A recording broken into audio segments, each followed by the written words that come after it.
Le président sud-africain Cyril Ramaphosa a effectué une visite officielle en France du 10 au 12 juillet 2026, marquée par un entretien avec son homologue français Emmanuel Macron et la coprésidence d'une réunion de haut niveau de l'UNESCO consacrée à l'éducation de qualité. Les discussions ont porté sur les priorités mondiales de l'éducation pour 2026-2027, notamment le soutien aux enseignants, la transformation numérique et le financement des systèmes éducatifs. Le chef de l'État sud-africain a également rencontré des chefs d'entreprise français et participé à la commémoration du 110e anniversaire de la bataille du bois de Delville en hommage aux soldats sud-africains tombés en 1916. Cette visite illustre le renforcement de la coopération entre l'Afrique du Sud et la France dans des secteurs tels que l'énergie, le commerce, la défense, les sciences, la santé et l'enseignement supérieur.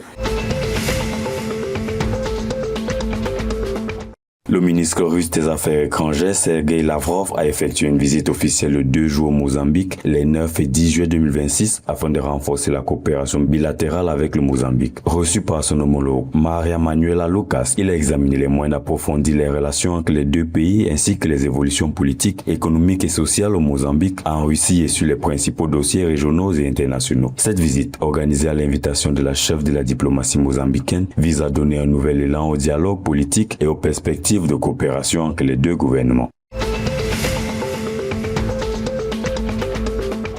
L'économie du Botswana renoue avec la croissance au premier trimestre 2026, mettant fin aux 2 années consécutives de contraction grâce au rebond de l'activité diamantifère et de la production d'électricité. Selon Statistique Botswana, cette reprise a été portée par une hausse de 72,8% de la production locale d'électricité et par le régressement de l'industrie de taille et de polissage des diamants, soit plus de 3% de croissance au premier trimestre. Toutefois, la reprise demeure fragile avec un recul des dépenses des ménages, des investissements et des exportations, révélant la forte dépendance du pays au secteur diamantifère. Les autorités misent désormais sur la diversification économique pour consolider cette reprise et réduire la vulnérabilité de l'économie aux fluctuations du marché mondial des diamants.